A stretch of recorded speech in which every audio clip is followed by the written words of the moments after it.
Compromise हो जाएगा, Iran unilaterally cease fire की रिक्वेस्ट कर देगा, अपेरेंटली ये लग रहा था। ऐसे सूरत में जो मुज़ाकरात होते हैं वो बड़े आसान होते हैं, क्योंकि एक मुल्क पोजीशन ऑफ स्ट्रेंथ पर होता है, दूसरा पोजीशन ऑफ वीकनेस पर होता है, तो कन्वर्ज करना बहुत मुश्किल नहीं होता। और आप जो इत्तेहादी या दोस्त ममालिक या पाकिस्तान के इस तरह के लोग मीडिएट करवा रहे होते हैं, वो ऑलरेडी एक माइंडसेट को सिर्फ एक डॉक्यूमेंट में कन्वर्ट करते हैं। माइंडसेट एक तरफ विक्ट्री का होता है और दूसरी तरफ ऑलमोस्ट डिफीट का ना भी हो तो कम अज कम डिसअपॉइंटमेंट का होता है। वो यहाँ नहीं हुआ। ईरान ने न्यू फॉर्म लीवरेज ली है, स्टेट ऑफ हॉर्मस पे ली है, उसने स्टेट ऑफ हॉर्मोस को ब्लॉक किया हुआ है, रीजनलाइज कर दिया उसने जंग को, इसराइल को उसने हिट किया है। तो ये न्यू फाउंड लीवरेज है जो ईरान को जाहिर है उस तरह नहीं करने दे रहा। कॉम्प्रोमाइज जो शायद खुदा न खास्ता ऑपोजिट होता तो वो करता। इसी वजह से जो हम अभी बात कर रहे थे कि ईरान की जो सबसे लेजिटिमेट मेरा ख्याल है जो बीच में डिमांड कह लें, वो ये है कि मुझे हाई डिग्री ऑफ एश्योरेंस दी जाए कि आप हर साल बाद, या प्रेसिडेंट ट्रंप अपने ही दौर में, क्योंकि उन्होंने तो 10 महीने में दोबारा हमला कर दिया है, तो प्रेसिडेंट ट्रंप अभी उनका 1.5-2 साल अभी रहते हैं, तो और अगर दोबारा कोई हमला नहीं होगा एक बात, तो आई थिंक एक हाई डिग्री ऑफ एश्योरेंस चाहिए। तो इसलिए पाकिस्तान का रोल बड़ा मुश्किल है कि क्लियर कट विक्ट्री है नहीं। अब विक्ट्री हो रही है ऑप्टिक साइड पे, इल्यूजन साइड पर, परसेप्शन क्रिएट करके, एक बिलीव करके कि हम जीते हैं। और आई एम श्योर पाकिस्तान भी माइंडफुल होगा कि चाहे दोनों मुल्क क्लेम करें विक्ट्री, लेकिन जो दुनिया के ऑलमोस्ट 8 बिलियन लोग डायरेक्टली या इनडायरेक्टली हॉस्टेज बने हुए हैं इस जंग का, इकोनॉमी, फ्यूल, एलएनजी और ओवरऑल जो फर्टिलाइजर्स हैं और मेनी मोर जिनका इफेक्ट अभी नहीं आया इस दुनिया पर, तो ये आने वाले वक्तों में मेरा ख्याल है जो कन्वर्जन पाकिस्तान कर भी पाएगा तो ये बहुत बड़ा चैलेंजिंग अमन का कोई एग्रीमेंट होगा अगर हो पाया, क्योंकि दोनों मुल्क चाह रहे हैं कि हम अपने अपने मुल्कों को, अपने अपने मुल्क में जो हमारे मुखालफीन है उनको ये चुप करा सकें कि इससे ज्यादा अच्छी विक्ट्री तो हो ही नहीं सकती थी। और जाहिर है उसके लिए बहुत मेहनत दरकार है जो पाकिस्तानी हुकूमत की, इसलिए एफर्ट भी कह लें बढ़ गई है और रोल भी बहुत चैलेंजिंग हो गया है। अब मंसूर जावर साहब, अभी रिसेंटली हमने देखा कि कतर, यूएई और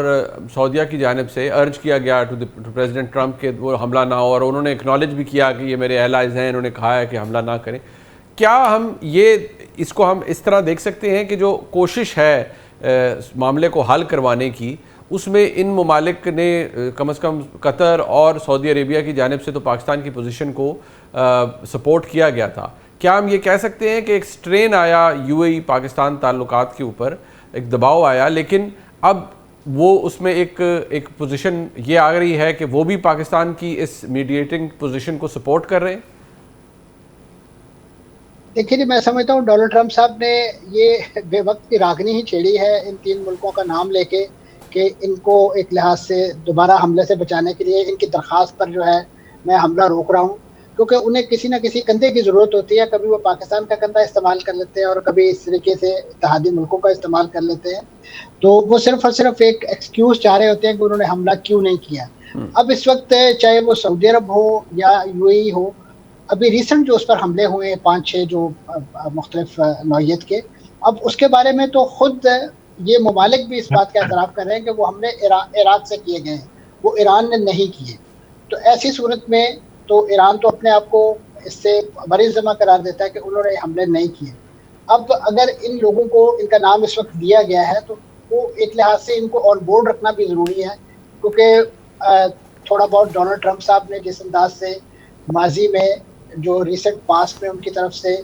उनको जो एक सिक्योरिटी नेटवर्क के तौर पे उनके लिए सर्व करना था वो नहीं कर सके उनकी आर्मी, बल्कि एक लायबिलिटी क्रिएट होगी, तो एक बैड टेस्ट वो डेवलप हुआ है। तो उसको थोड़ा सा इक्वल करने के लिए, और इस वक्त पाकिस्तान माशाल्लाह अपने डिप्लोमेटिक एफर्ट के नतीजे में यकीनन दुनिया भर की हेडलाइंस का मौजू है, और पहले ही सबसे पहले पाकिस्तान की सियासी और अस्करी क़यादत का जिक्र आता है। तो ऐसे में वो विक्टिम कंट्री के जो इस वक्त थोड़े से बैक बर्नर पे जा रहे थे, उनको लाइमलाइट में लाने की एक कोशिश हो सकती है। अगरचे ये तमाम ममालिक, थोड़ा सा इसमें यूएई को अगर हम साइड पे भी रख दें, वो पाकिस्तान की डिप्लोमेसी पे मुकम्मल एतमाद का इजहार कर चुके हैं और अपना जो भी पॉलिटिकल और डिप्लोमेटिक वेट है वो पाकिस्तान के पल्ले में ही डाल रहे हैं, ताकि किसी तरीके से ये कज़िया जो है once for all settle down किया जा सके। लेकिन डोनाल्ड ट्रंप साहब क्योंकि एक हर 2-3 दिन बाद उन्होंने एक नया चैप्टर खोलना होता है, और ख़ासतौर पर इस नौइयत के एक्सक्यूज तलाश करके जो वो एक रेहर्टेड डेवलप करते हैं जंग का और वॉर मॉन्गरिंग का, जब उन्हें उसे डाई डाउन करना होता है तो वो उनको फिर कोई ऐसी चीज़ सुझाई नहीं देती है, तो वो आमतौर पर इसी नौइयत का कभी वो पाकिस्तान की अस्करी और सियासी क़यादत की कॉल या अपील को बेस बना लेते हैं, या उनके मुतालबात, और फिर कभी वो इसी तरीके से जो इत्तेहादी ममालिक हैं उनके कंसर्न्स को बेस बना के अपने उसी पूरे जो उन्होंने एक जज्बात की हिद्दत बढ़ाई होती है उसे वो कूल डाउन करते हैं, और फिर उसके बाद एक नया माहौल जो है वो क्रिएट किया जाता है, जैसे अब सूरत हाल है। लेकिन इस वक्त डोनाल्ड ट्रंप साहब को अंदाज़ा हो गया है कि वो अब इस यूनिपोलर वर्ल्ड जिसके बारे में कहा जाता है कि वो चैंपियन है, अब वो कम से कम इस रिसेंट चाइना और रूस समिट के बाद जो है वो इस दुनिया के सोल भी जो प्रोपराइटर नहीं रहे हैं, उसमें दीगर हिस्सेदार भी जो है वो मौजूद हैं, और उन्होंने अपनी मौजूदगी का एहसास भी किया है। और खासतौर पर जो जॉइंट कम्युनिके अगर आप उसको पढ़ें तो आपको अंदाज़ा होगा कि वो एक पूरे जो फ्यूचर टोन है वो सेट कर रहा है इस पूरे कज़िये के हवाले से भी। और उसमें उन्होंने ईरान को जिस अंदाज से इस बात पर भी परसुएड किया है कि वो आबरा हॉर्मज़ का कंट्रोल खोले और मामला जो है, क्योंकि ज़ाहिर है उसके नतीजे में जो लॉन्ग टर्म बेसिस पे तमाम ममालिक जो है वो दुनिया के मुतासर हो रहे हैं, और उसमें ये दोनों ममालिक में जो एक्सेप्शन नहीं है। अगरचे रूस को तो बड़ा एक लिहाज से उसके लिए तो ब्लेसिंग हुई है जंग, क्योंकि उसके जो इस वक्त ऑनलाइन या पाइपलाइन में जो तेल के टैंकर्स हैं उनको तो एक मॉरिटोरियम में मिल गया है कि वो अपनी सेल कर सकते हैं और जा सकते हैं। और इसमें दो ही ममालिक हैं जिन्होंने इस बहती गंगा में हाथ धोए हैं, एक रूस है और दूसरा भारत है, जिनको अमेरिका ने बड़ा फ्री हैंड दिए रखा है। तो अब देखते हैं कि ये फ्री हैंड कब तक जारी रहता है और उसके बाद की क्या सूरत हाल बनती है। ठीक, अब टुवर्ड्स द एंड शीश साहब ये फरमाइएगा सर कि Donald Trump the person that he is, मुतअद्दिद दफ़ा आपने रादर उसको एनालाइज किया उसकी पर्सनैलिटी को, बट मुल्क के अंदर भी ऑब्वियसली वो सपोर्ट नहीं है, कभी कांग्रेस में करारदाद आ रही है, कभी क्या हो रहा है। कितने अरसे तक ऐसे ही चल सकता है कि मैं हमला कर रहा हूँ या मुझे फलाने ने रिक्वेस्ट कर दिया, अब मैं नहीं कर रहा, अब मैंने ईरान को वक्त दे दिया है, ये बैक एंड फोर्थ कितना अरसे तक चल सकता है with global economy at stake also? आप अंदाज़ा कीजिए, ये आप मुझसे बेहतर जानते हैं कि एक अच्छा स्टेटमेंट आ जाए तो स्टॉक मार्केट ऊपर चली जाती है, जंग की बात आए तो क्रैश कर जाती है, तो ये कब तक आपको लगता है ये बैक एंड फोर्थ चलता रहेगा? जी, बहुत सारे वेस्टर्न तजिया निगार तो यही कहते हैं कि प्रेसिडेंट ट्रंप को क्योंकि स्टॉक मार्केट का बहुत ज़्यादा पता है एज ए बिजनेसमैन, तो वो वीकेंड पर ड्रॉप एंड अप करते रहते हैं वीकेंड के हिसाब से कि किस तरह हाइप क्रिएट करनी है ऑयल प्राइसेस और दूसरी।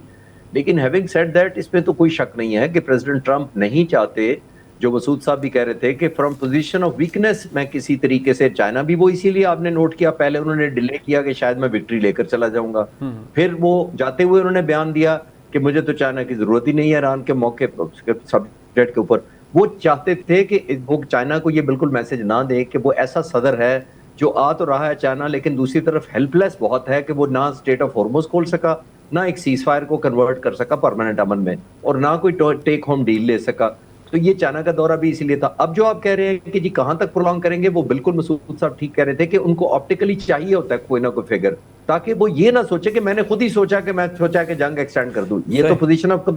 कमजोरी की आपकी निशानी हो जाएगी ना कि आपने क्यों समझा। वो हर दफा कहते हैं मेरा बटन हाथ पर था, मैंने 1 घंटा पहले पुल बैक कर लिया, मैंने फोर्सेस को ये हुक्म दिया। यानी वो अपनी पोजीशन ऑफ स्ट्रेंथ को लूज नहीं करना चाहते और ऑप्टिकली किसी का सहारा ले लेते हैं, जिसको वो कहते हैं कि मैंने इनकी वजह से किया। कोई शक नहीं है कि दुनिया कोई भी नहीं चाहती होगी, मिडिल ईस्ट ले लें, पाकिस्तान ले लें, कोई और उनके दोस्त ममालिक होंगे, कोई भी नहीं जंग चाहता। लेकिन आई थिंक बात आपकी बिल्कुल ठीक थी और है कि किस तरह प्रोलॉन्ग करते जाएंगे, क्योंकि दुनिया तो हॉस्टेज अभी भी बनी हुई है।